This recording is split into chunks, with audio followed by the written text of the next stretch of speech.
민수기 1장 47절에서 54절입니다. 제가 가진 성경 195면입니다. 살아계신 하나님의 말씀을 우리 함께 고백드리겠습니다. 그러나 레위인은 그 둘의 조상의 직파대로 그 계수에 들지 아니하였으니 이는 여호와께서 모세에게 말씀하여 이르시되 너는 레위 지파만은 계수하지 말며 그들을 이스라엘 자손 계수 중에 넣지 말고 그들에게 증거의 성막과 그 모든 기구와 그 모든 부속품을 관리하게 하라.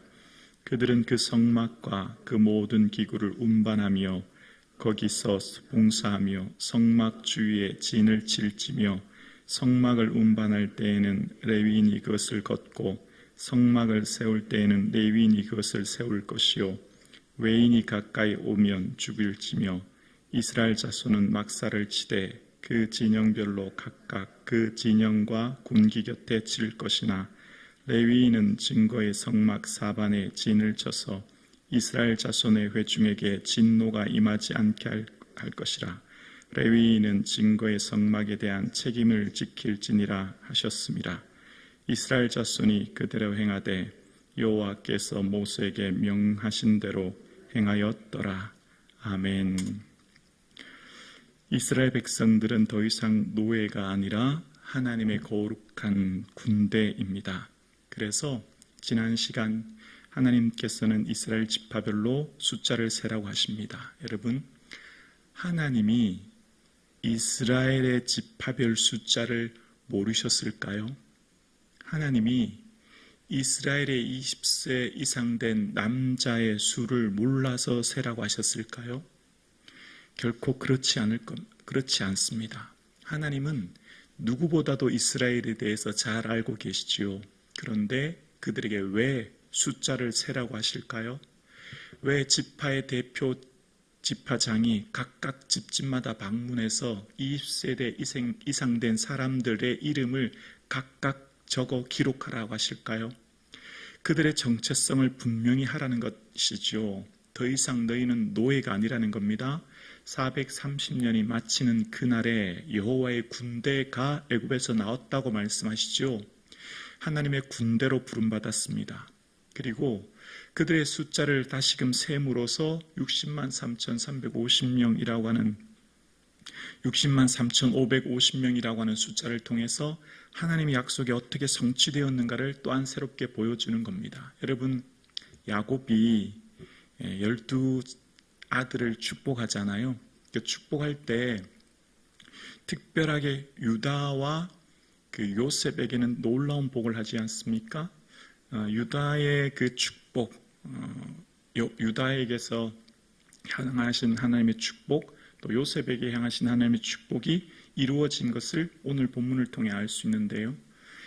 요셉을 통해서 그 가지가 담을 넘는다고 하는 말씀처럼 요셉은 두 지파, 그러니까 두 아들이 12지파의 반열에 올라서 에브라임과 므낫세 두 지파를 합치면 72,700명이라고 하는 굉장히 많은 숫자로 또 그 에브라임과 므낫세가 그 레위 지파를 대신하여서 그 군사 임무를 대신하는 게 오늘 본문에 나오지 않습니까? 그리고 유다에게 축복하셨던 것처럼 유다는 74,600명이라고 하는 가장 많은 지파의 수가 이루게 됩니다. 그래서 이후에 이 유다와 에브라임 지파는 뒤로 지나가면 유다의 지파에게서 갈렙이, 에브라임 지파에게서 여호수아가 지도자가 세워지지 않습니까?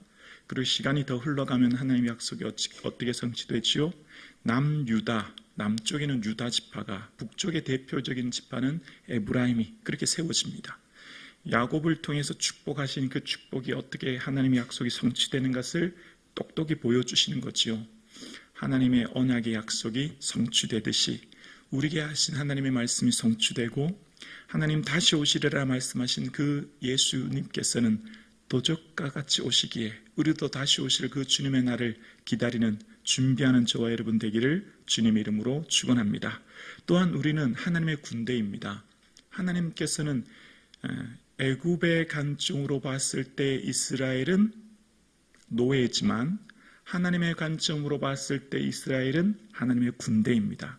그래서 하나님의 군대는 하나님께서 친히 싸우시는 거예요. 그래서 신명기 20장에 보면 전쟁에 나갈 때 이렇게 하라고 말씀하시는데, 신명기 20장 1절 자막 보여주실래요?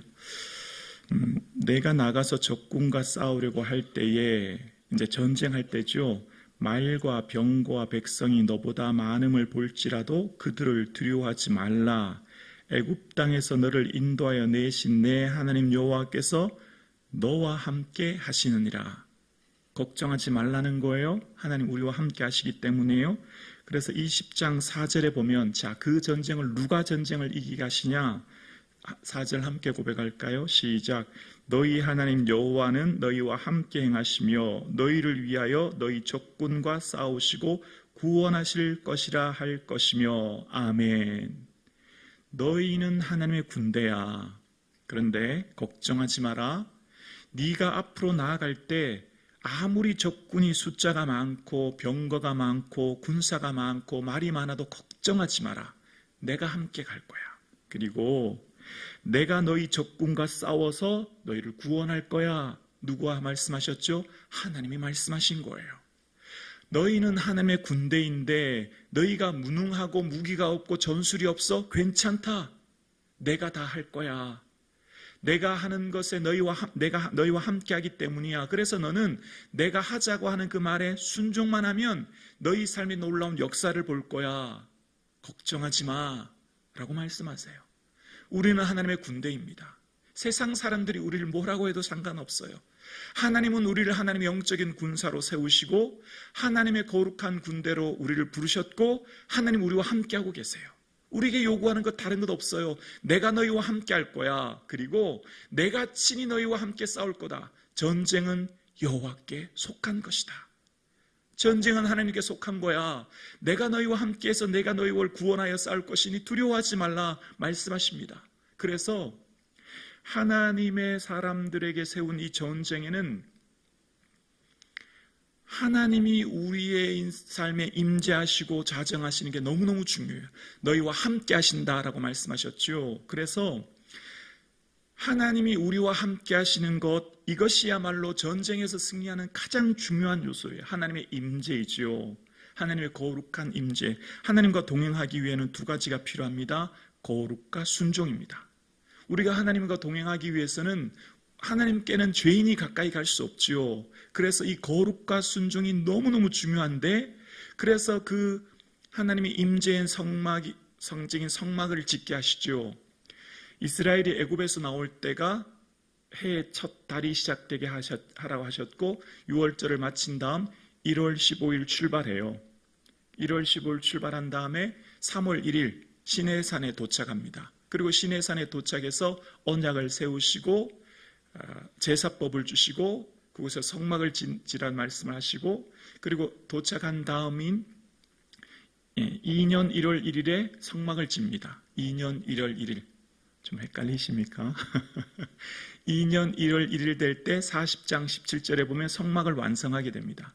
그리고 2년 1월 1일부터 2년 2월 20일까지 약 50일 기간 동안 하나님께서는 이제 이 민수기의 기록이 진행되는데요. 그 기간 동안 레위기가 기록됩니다. 레위기의 제사법과 정결법과 시민법이 기록됩니다. 그리고 성막은 하나님의 임재하시는 것이니 어떻게 성막을 관리해야 될지가 이제 오늘 본문에 나와요.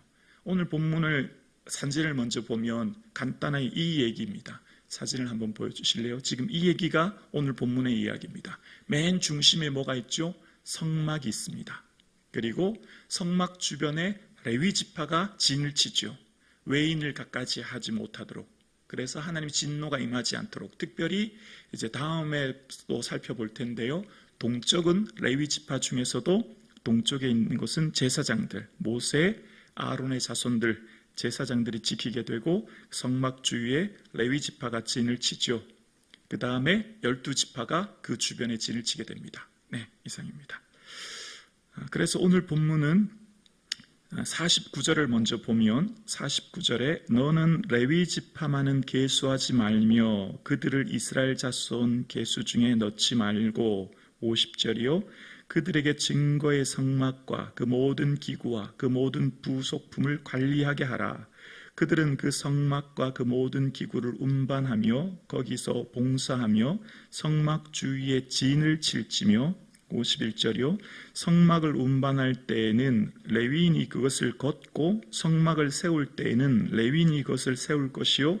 외인이 가까이 오면 죽일지며. 외인이라고 하는 자르의 원어의 뜻은 허락되지 않은 사람입니다. 허락되지 않은 사람이 성막 가까이 오면 안 돼요. 마치 군사 지역을 보호하기 위해서 고압 전류가 흐르는 것처럼 가까이 절대 올 수 없게 하는 것처럼 하나님의 거룩은 훼손당할 때 그래서 굉장히 위험해지죠. 그래서 위험한 거룩성이라고 표현합니다. 하나님께서는 우리와 가까이 하기 위해서 임재의 상징인 성막을 만들라고 하셨지만 그러나 주의해야 될 것은 하나님은 거룩하신 분이기 때문에 외인이 함부로 가까이 할 수 없기에 하나님이 세우신 레위 사람들로부터 그 거룩을 보호하게 하십니다. 자, 처음에 다시 돌아가 볼게요. 이스라엘은 누구라고 하셨죠? 하나님의 군사예요. 하나님의 군사는 누구만 함께 하시면 전쟁에서 승리하신다고요? 하나님만 함께 하시면 전쟁에서 승리해요. 그래서 이 전쟁의 승리의 비결은 하나님의 임재입니다. 그리고 그 임재에 있어서 거룩하고 두 번째는 순종이죠. 그래서 그 영적 전쟁의 가장 일선에 선 군사가 바로 레위 지파예요. 레위 지파는 영적인 군사가 되어서 실제적인 하나님의 성막을 보호하죠. 그래서 우리의 삶 가운데 이제 가장 우선순위 되어야 될 것은 레위 지파가 영적 전쟁에서 성막을 지키는 것이야말로 너무너무 중요하고, 그래서 하나님의 군사인 우리에게 중요한 것은 가장 무엇보다도 소중한 것은 거룩과 순종이 전쟁에서 승리하게 하는 것이죠. 그래서 여러분 이전에 출애굽기 17장에도 보면 아말렉과의 전쟁에서 어떻게 승리했죠?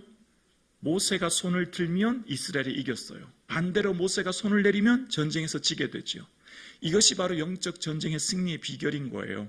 하나님 도와주셔야만 승리하는 것을 이야기하는 것이죠.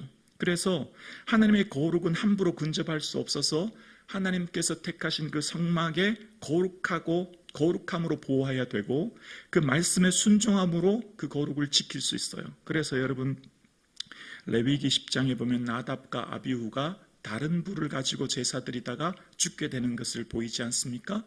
그래서 하나님 앞에서 이 거룩을 지키는 것이 얼마나 중요한 것을 이야기합니다. 그래서 우리의 삶 가운데 하나님께서 택하신 거룩한 레위 지파가 그것을 지키게 하고 52장 52절과 53절 보면 이스라엘 자손은 막사를 치되 그 진영별로 각각 그 진영과 군기 곁에 칠 것이나 레위인은 증거의 성막 사방에 진을 쳐서 이스라엘 자손의 회중에게 진노가 임하지 않게 할 것이라. 레위인은 증거의 성막에 대한 책임을 지킬지니라 하셨음이니라. 54절 함께요. 이스라엘 자손이 그대로 행하되 여호와께서 모세에게 명령하신 대로 행하였더라. 아멘. 하나님이 말씀하신 그대로 다 행했다고 이야기하십니다. 그래서 레위인이 그 성막을 치게 하고 그 주변에 12지파가 장막을 칠 수 있도록 말씀하십니다. 하나님께서 말씀하신 전쟁의 승리의 비결은 하나님이 방식대로 전쟁을 치르면 되는 것이죠. 우리는 누구죠? 디모데후서 2장 3절과 4절에 우리를 이렇게 이야기합니다. 디모데후서 2장 3절 4절에 너는 그리스도 예수의 좋은 병사로 나와 함께 고난을 받으라. 병사로 복무하는 자는 자기 생활에 얽매이는 자가 하나도 없나니 이는 병사로 모집한 자를 기쁘게 하려 함이라. 아멘.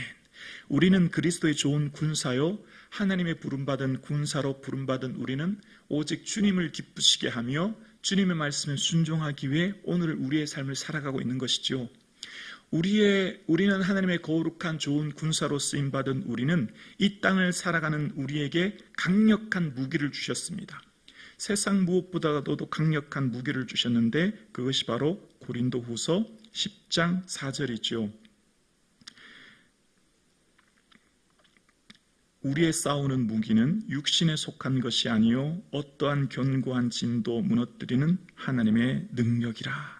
하나님의 능력이 어떠한 것보다도 강력한 하나님의 우리에게 주신 무기인데, 그것은 하나님을 아는 것을 대적하여 높아진 것을 다 무너뜨리고 모든 생각을 사로잡아 그리스도께 복종케 하는 능력의 무기입니다. 그것이 바로 우리에게 주신 무기지요. 바로 말씀의 능력을 우리에게 주셨고, 말씀을 통하여 세상을 이길 힘과 은혜를 우리에게 주신 것입니다.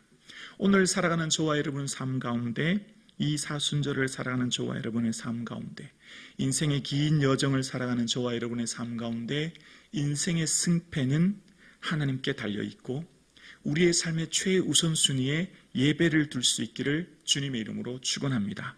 레위인이 성막을 지키며 그 최일선에서 영적인 전쟁을 치르듯이 우리의 삶에서 예배의 승리가 곧 인생의 승리가 될 것입니다. 예배에서 승리하는 자가 인생을 승리할 것입니다. 이것은 하나님께서 다 이루실 전쟁의 승리의 삶을 사는 우리의 삶을 요구하시는 하나님의 방식이지요. 그래서 이 성전 예배가 회복되면 삶의 예배가 승리하게 되는 겁니다.